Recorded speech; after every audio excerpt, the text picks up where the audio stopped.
सभी प्रभु के प्रेमियों को प्रभु की आशीष हो।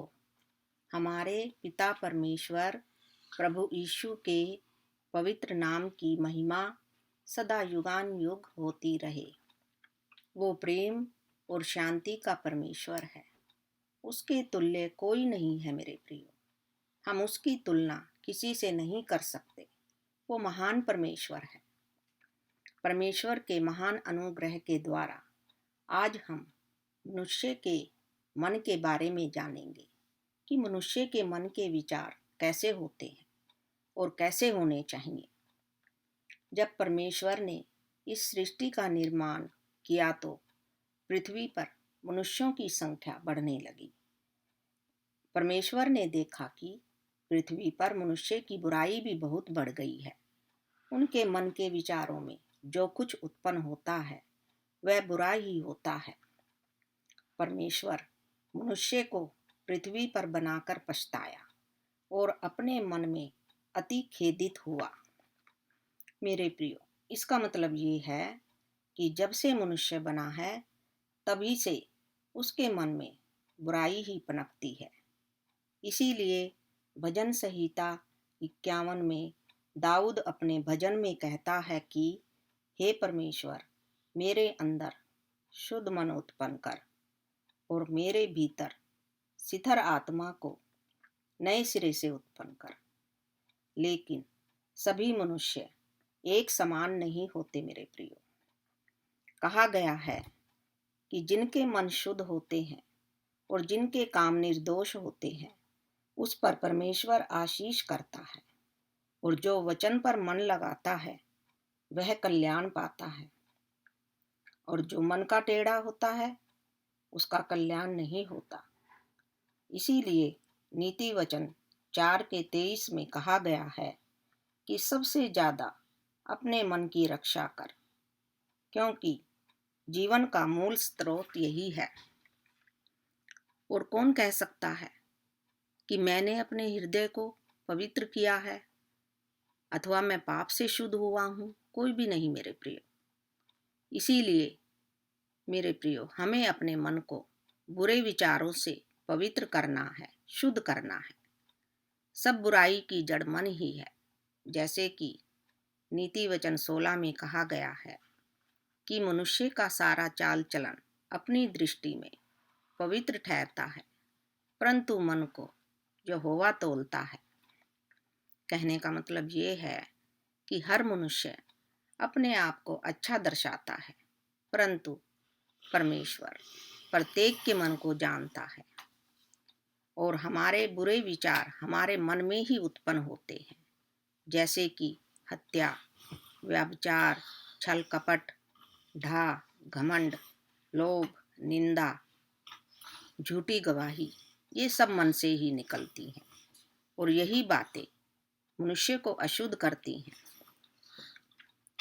मत्ती की पुस्तक अध्याय 15 में प्रभु कहते हैं कि बिना हाथ धोए भोजन करने से मनुष्य अशुद्ध नहीं होता, और जो कुछ मुंह से निकलता है वह मन से निकलता है, वही मनुष्य को अशुद्ध करता है।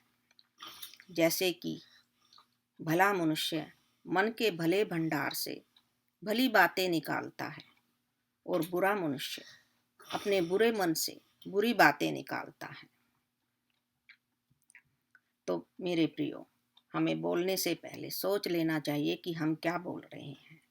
इसी तरह प्रभु फरीसियों और शास्त्रियों को डांटते हुए कहते हैं कि तुम पाखंडी और कपटी हो। जो तुम कहते हो वो करते नहीं। तुम सब काम लोगों को दिखाने के लिए करते हो। तुम्हारे मन पाप, अधर्म, छल कपट से भरे हुए हैं। ऊपर से तुम सबको धर्मी दिखाई देते हो, लेकिन अंदर अधर्म से भरे हुए हो। कहने का अर्थ है कि जैसे हम ऊपर से दिखाई देते हैं वैसे ही हमें अपने आप को अंदर से साफ करना है मेरे प्रियो।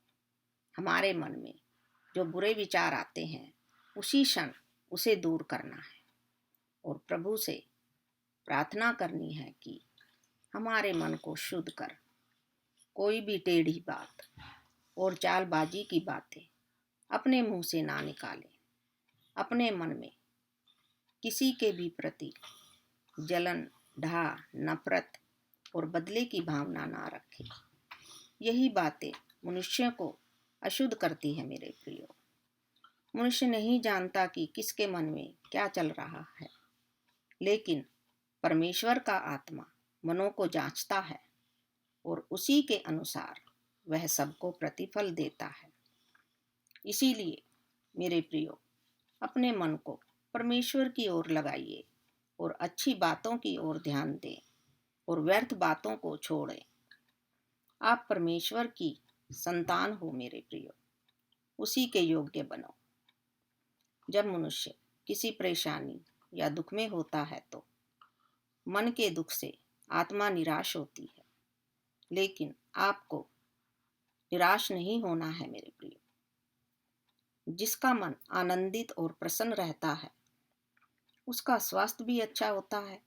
जैसे कि कहा गया है, जैसे जल में मुख की परछाई मुख को प्रकट करती है, वैसे ही मनुष्य का मन मनुष्य को प्रकट करता है।